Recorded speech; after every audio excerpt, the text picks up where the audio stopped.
Sir Arthur, after the war, I think you went into the city where you briefly worked for a commodity broker in Threadneedle Street. Yes, a broker called, oddly enough, Threadneedle. Charming chap.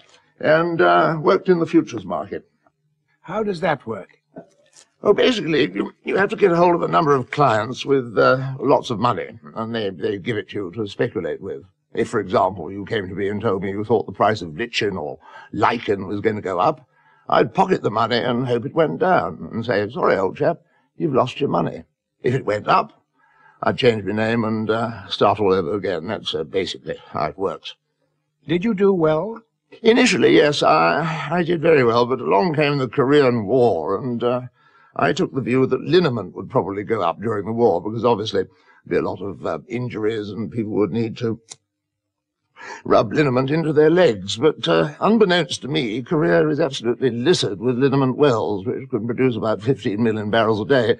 So I had a liniment glut on my hands, which was thoroughly unpleasant, as you can imagine.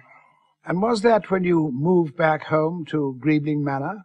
Yes, as you know, my father and I were never particularly close, but he was in the autumn of his years, and one day I received a particularly upsetting telegram from him, which really meant I had no alternative but to return home.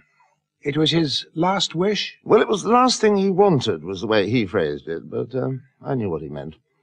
In those days, Greebling Manor was surrounded by over 28,000 acres of wonderful farmland, none of which, unfortunately, belonged to us. But my father didn't see why that should stop us farming it, secretly. How do you mean, farm it secretly?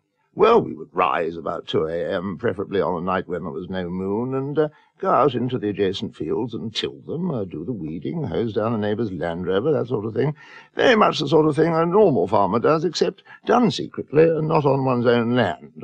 Ploughing, harrowing, blocking the local roads of sheep, yelling at people to get off the property, that sort of thing. What was the idea? I haven't the foggiest. It was absolute madness. My father was working all night long, basically, for the benefit of the bloody next-door neighbours. They woke up each morning, farms which had been an utter tip the night before, looked absolutely tickety-boo. He even stacked the cowpats in immaculate little piles. But your own concept of secret farming was different. Yes, entirely different, entirely different. To me, secret farming meant going into the fields by night and planting very quick-growing crops, which one can then harvest by dawn. The secret is to find a product that grows very, very quickly indeed. What, mustard and cress or something like that?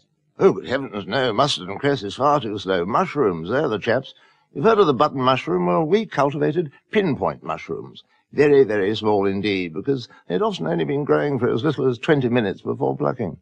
Some might say that was rather sharp practice. Best eaten raw, with a little bit of fresh lemon and a spot of pepper. Next question. Secret dairy farming, Sir Arthur.